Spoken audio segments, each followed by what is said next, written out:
Hey, welcome. I am Ashley Maddox, and you are watching behind the scenes to my recent trip to the United Kingdom. And I was with a group called Young Life and Campus Outreach Ministries, filming some overview videos with them, and also just gathering footage for possibly some future videos and all that. So you just watched a bunch of just B-roll that will probably never make it anywhere, except for maybe just the intro to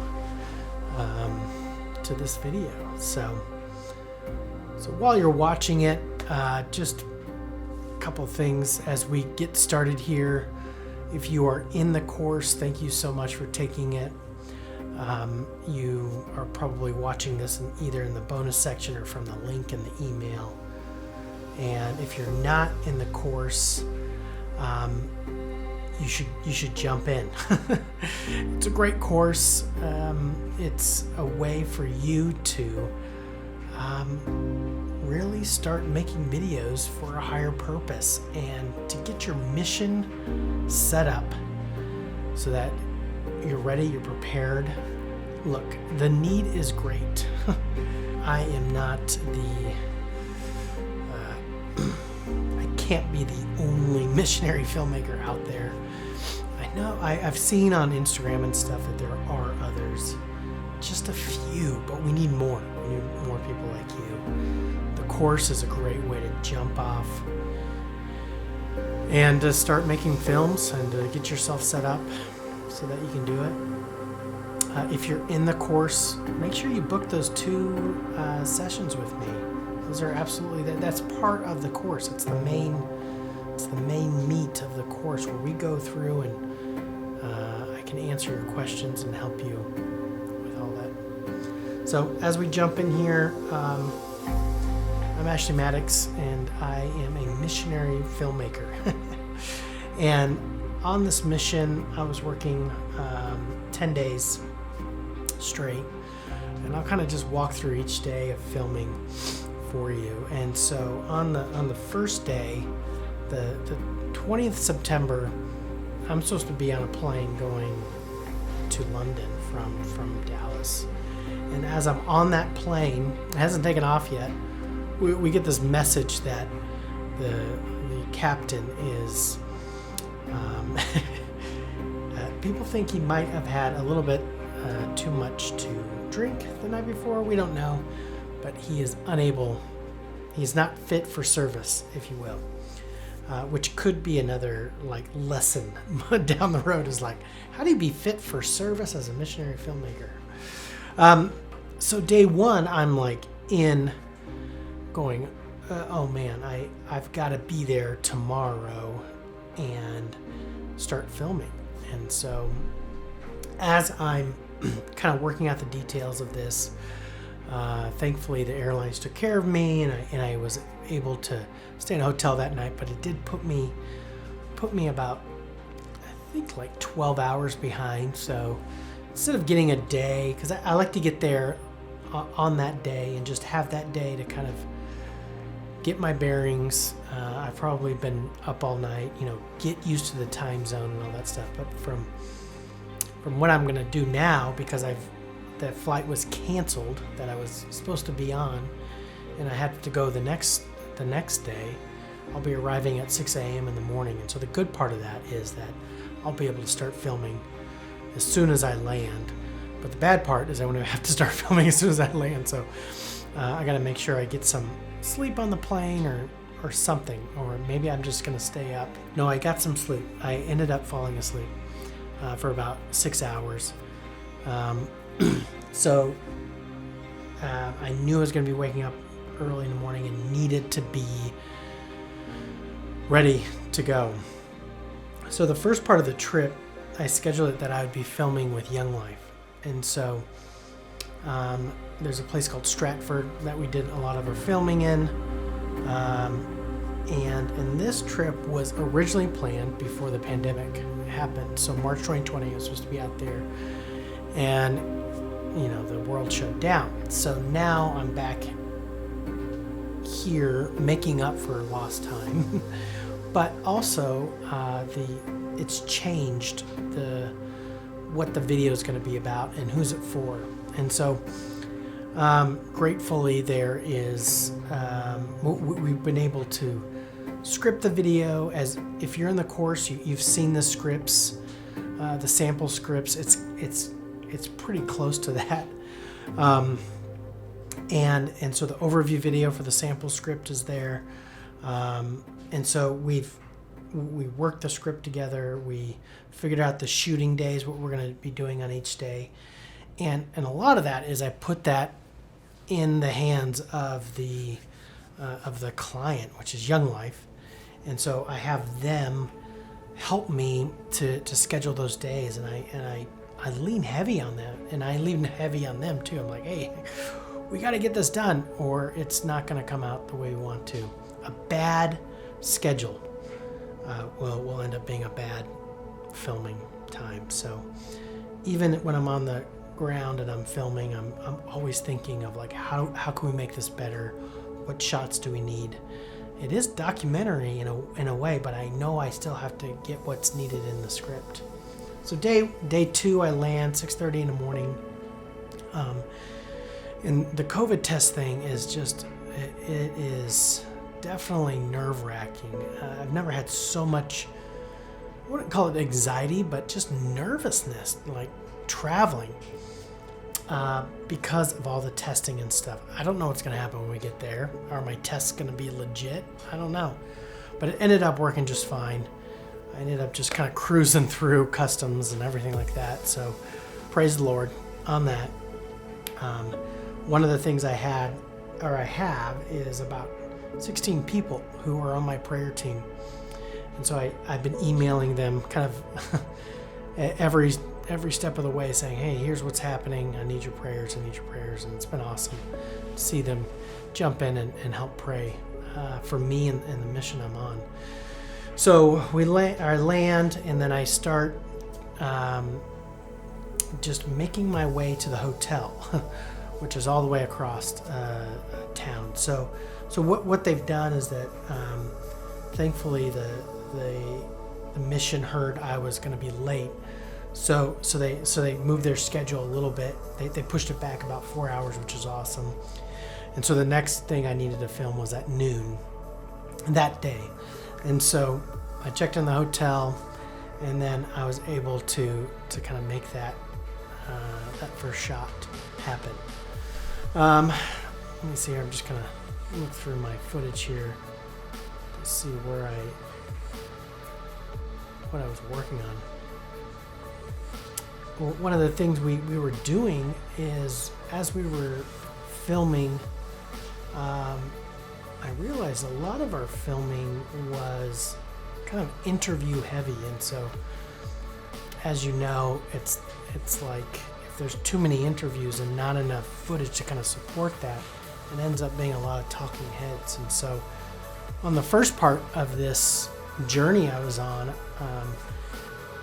Dan Dyer, who is on staff with Young Life, he's the video guy for Young Life, he came along this trip and just to support me and to help me out. But he also had his own agenda. He needed some footage to get for some of his own videos that he was doing for the mission, separately from what I was doing. So we were just working together to try to create a better product for both of us. And so we would just share the footage. At the end of the night, I'd get his footage, he'd get mine, and we would just share it.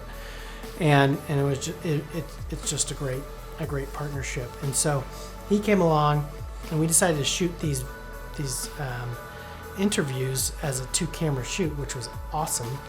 I rarely have a chance to travel with somebody and do 2-camera interviews, especially someone who's like confident and competent enough to just set up a camera by themselves and just to run with it, which is really nice. So he was doing that, and he was getting footage, I was getting footage, and so we were working on that. Oh yeah. Okay. So the first stop we made was this place called Inspire Church, and they wanted an interview of one of the guys that was not part of the church, but he was doing a conference at the church, and he had like a break during lunch, and so I showed up just in time to film this guy, and so Dan and I were able to get a 2-camera shoot with that guy, which was pretty great. And then, you know, we just sort of filled the week with more interviews. It was almost like 5 days, 4 days of just packed full of filming and interviews. And one of the things too was the B-roll that we were getting, which is, you know, the footage that supports the interviews. That was still in question. So whenever there was a moment where we had, because it's a youth ministry, where we had youth, we would just do our best to film as much as we can, just to get the shots we need to support what was going on. So that video was is turning out pretty great, and so here's kind of a sneak peek at it. It's not quite done yet, but let me show you that right here, and you can check that out.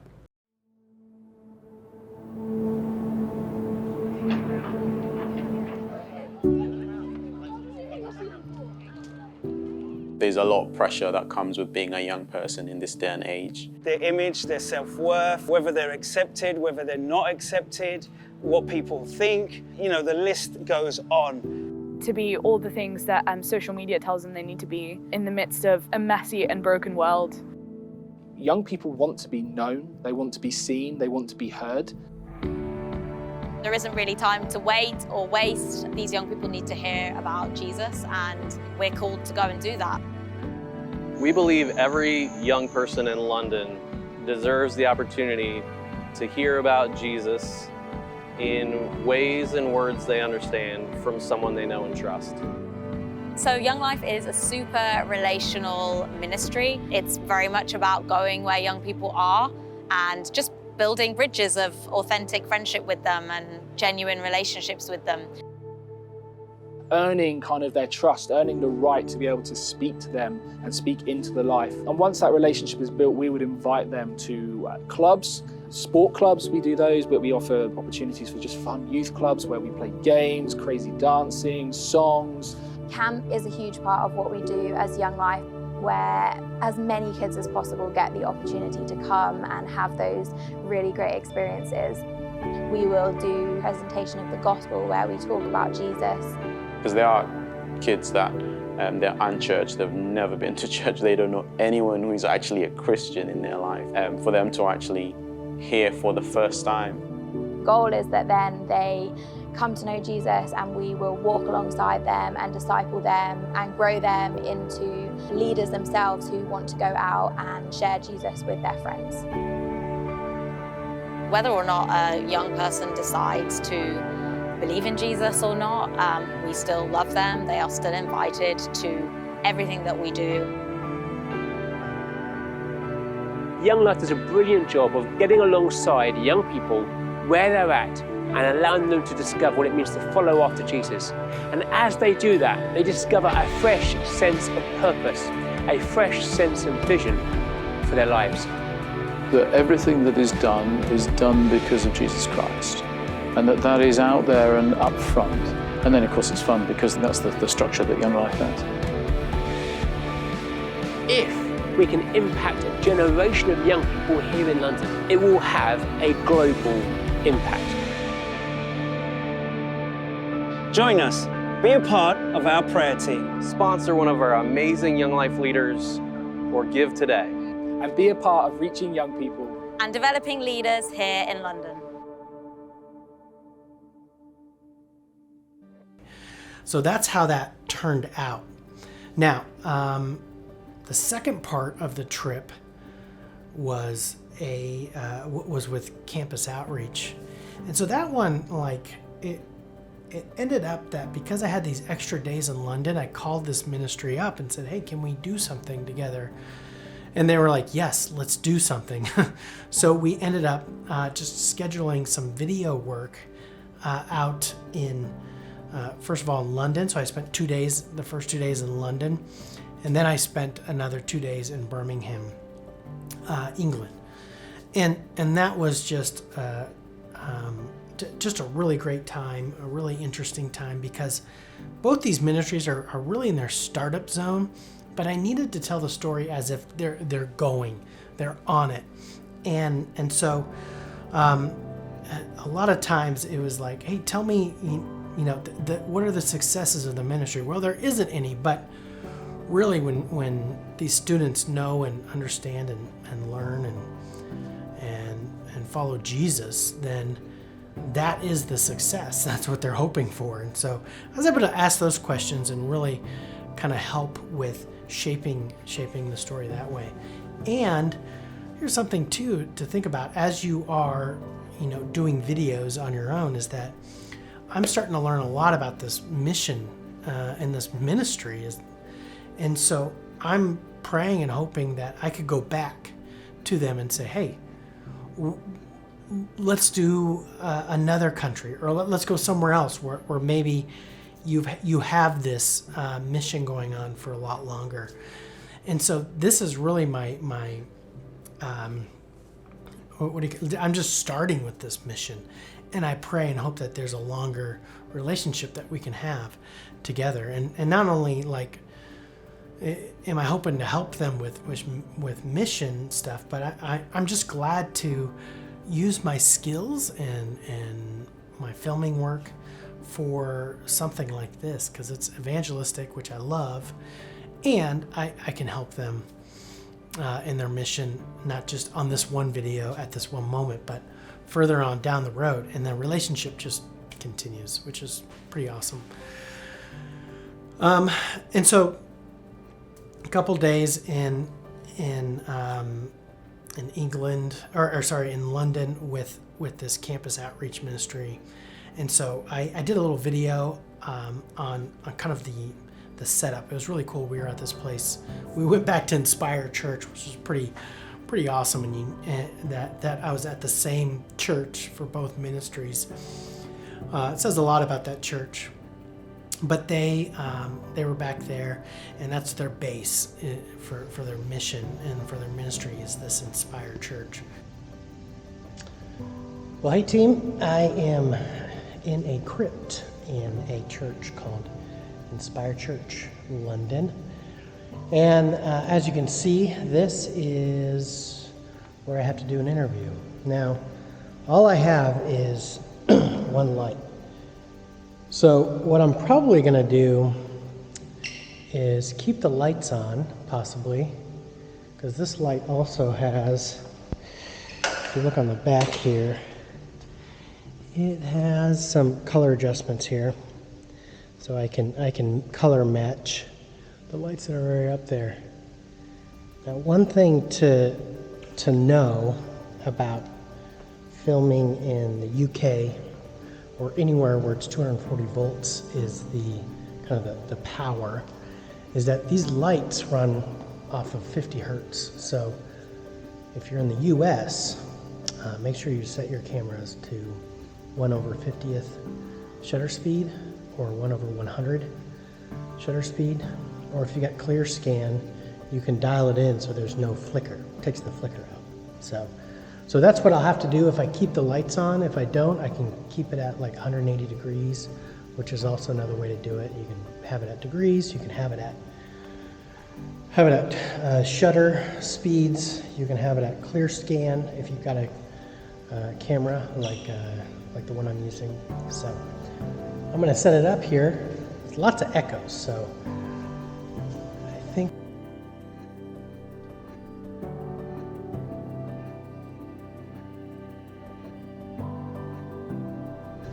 So I'm going to roll a little bit, and you can see the kind of the flickering that's going on. And I'm at 23.98. So my shutter speed is at 1/120. Now I'm going to change that to 1/100. You can see that goes away. And what time is it? It's 9:13. And I'm supposed to be ready to film at 9:30 or 9:20, one of the two. So I want to get a little closer.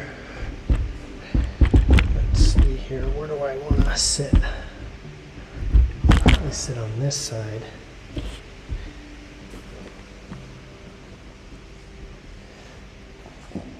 There. Looks good.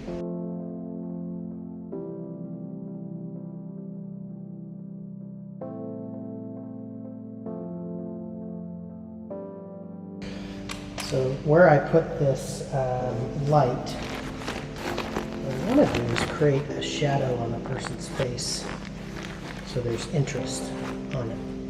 So right now you can see the backlight there is really, really nice. I mean, you can't really light it any better than that. And because it's outdoor light, you can see this is set to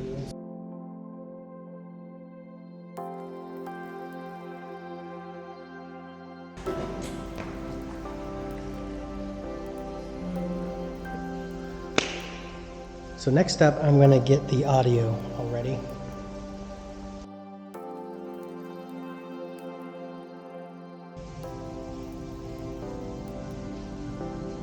This has been an interesting shoot because, you know, each client is different. And so the client that I'm working with now, their main offices are in the US.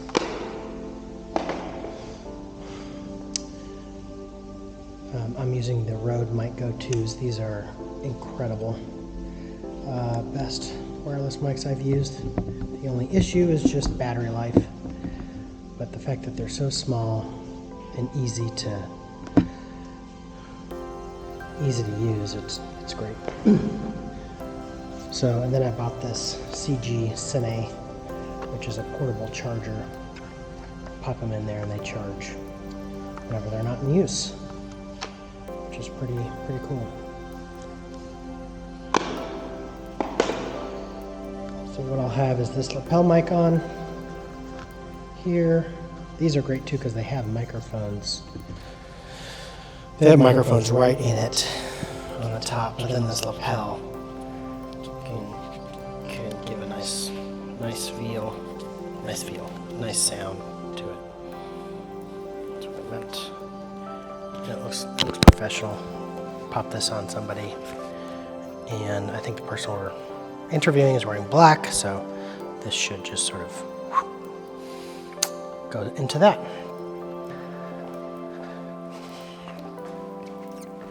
You tell me, how does that look? Does that look pretty good? Probably need to tilt the camera up or something, I don't know. I can't see it. If only this camera had like a little Wi-Fi deal, that'd be great. I think there is, but you gotta buy it, yeah. We'll tilt up a little bit, maybe move a little closer.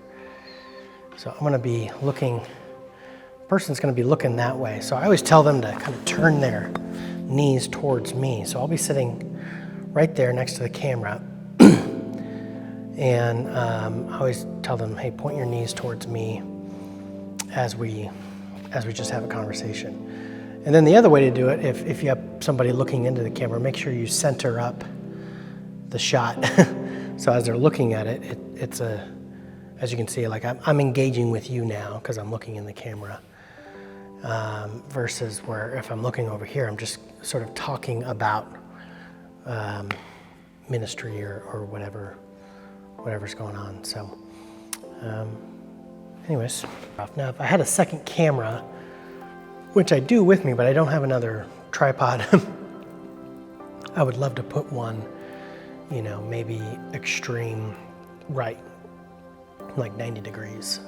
That's a good angle. Also, maybe even if you wanted to put it right next to it, you could do like a wider angle, like something like this, where it's so off-centered. Now the purpose of these different angles, is to help their brain to think about what that person's saying. Kind of continues to engage with the content that we're filming. So that's why we put B-roll in. That's why we do 2 angles on an interview. That's why we make it visually appealing. So, that I think if I had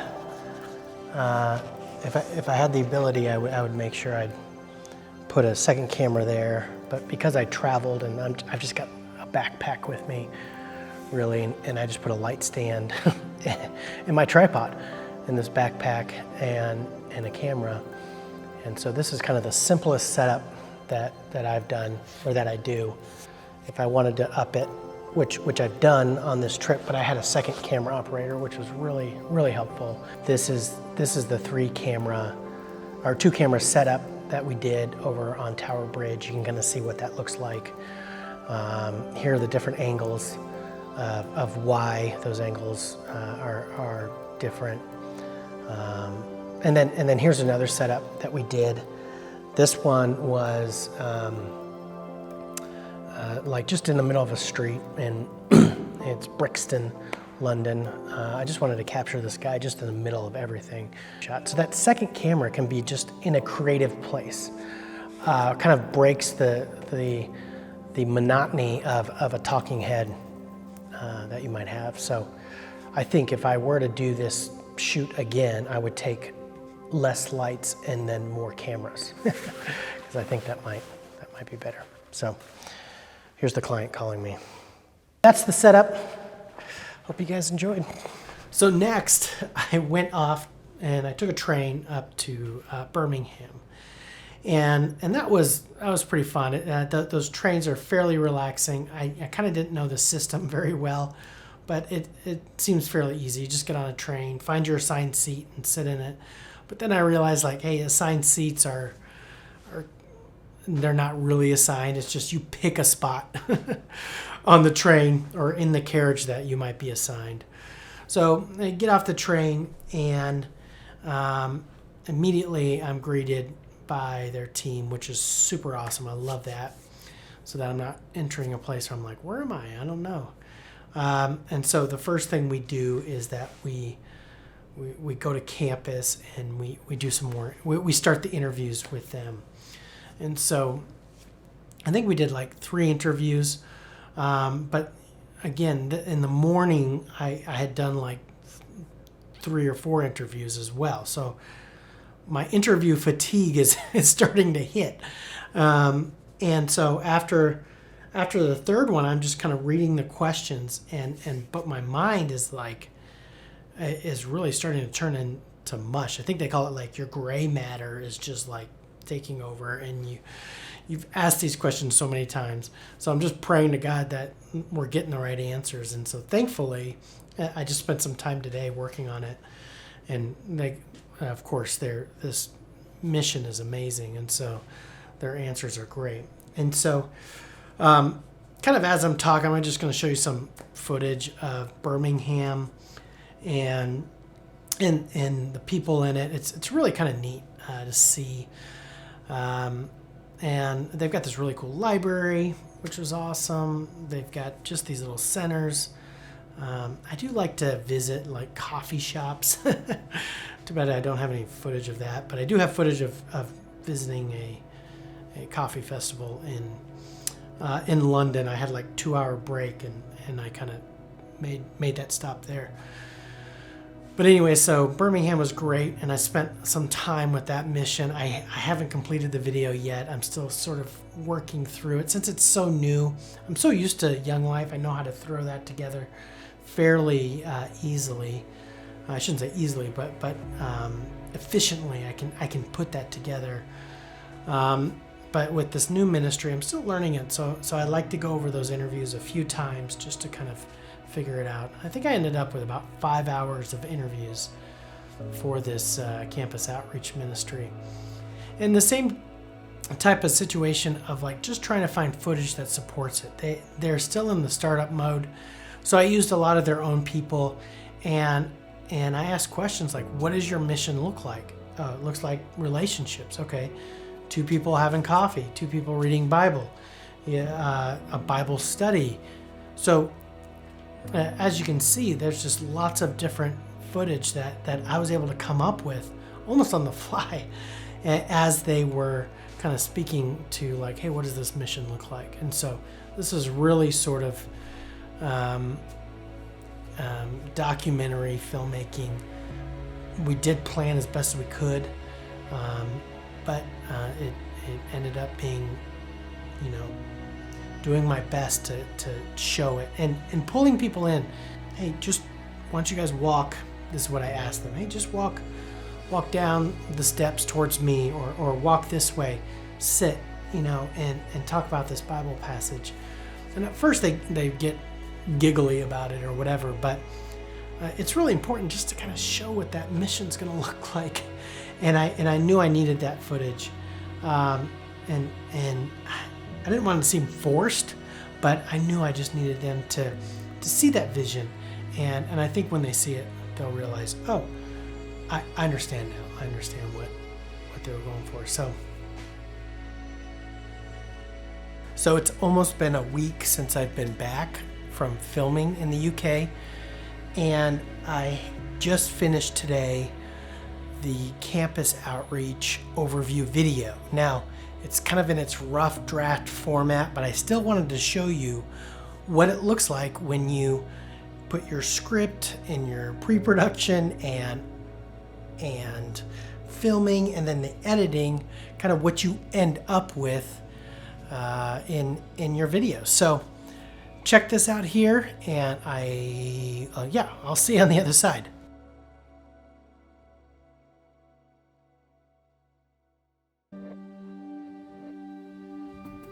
So I think the main challenge going into university is completely out of the ordinary. You're going into a new area of life. The one thing that I was lacking is a good, strong group around me. Some of my friends felt like really lonely as they settled into university. They are really wrestling with what they believe, what they think about the world. So we're going to go to the students and befriend them, create spaces for them to be able to genuinely ask questions. We seek to build relationships with people on their turf, doing things that they love and enjoy, rather than passing out flyers or holding big events or trying to draw and attract in people. We partner with a church that is sharing the gospel in their city. Then we go to the college campuses and we get to engage in conversations and in friendships with people, and through that we get to share our lives and get to share with them about our hope in Christ. If they become Christians, we get to disciple them and help them to learn how to read their Bibles and how to pray and just how to walk with the Lord. Then we get to connect them with the local church and help them grow there. To have workers from Campus Outreach to come and join us in the quest of reaching these people for Christ, well, that was a dream come true for me. Campus Outreach could come alongside as a perfect partner organization. Go onto the campus and reach not the 20% of people who might have Christian friends, but the 80% of people who had no connection with Christianity whatsoever. We just want to have one conversation at a time. So actually our goal as a team is that we want to have conversations to reconnect. With all the obstacles, all the things they're facing, one of the best ways that we can serve them, love them, help them is something as simple as inviting them to go play football or having them over for a meal, just showing some sort of genuine interest in their day-to-day life. They will eventually start giving us the right to be heard. And through building that friendship, that relationship, it really opens the door to be able to share about Jesus and their need for Him. When they are changed by the gospel and hear what Jesus did for them, it impacts their whole life. It changes the trajectory of the way they think, the way they serve others. All of a sudden, they're asking different questions about their future. Now their motivation is, how do I love people? How do I somehow point these people to Jesus in the way I do my work? We're going to see a multiplying movement, and these students will feel encouraged, but also feel like the Lord can use them to help reach their peers. So the university kind of ministry for churches in the UK has always been significant as a pipeline for training leaders, and then for those for whom it's God's calling on their life to go forward as potential gospel ministry workers and in turn maybe plant in the city or lead revitalizations of churches. So that's the big picture dream for the work and the partnership with Campus Outreach. Become a part of our team. Give now. Or sign up for our prayer email and join thousands of others in praying for our ministry today. Let me know if you have any questions. Shoot me an email, if you're in the course, set up a little consulting time. We can go over it even more if you have some questions about this. Or if you're interested in taking Become a Missionary Filmmaker course, set up a time with me. Let's talk about this course. I'll show you inside the course. I'll show you the things that you'll be able to kind of go through and start to see if it's the right fit for you. Thanks for watching, and I'll see you in the next one.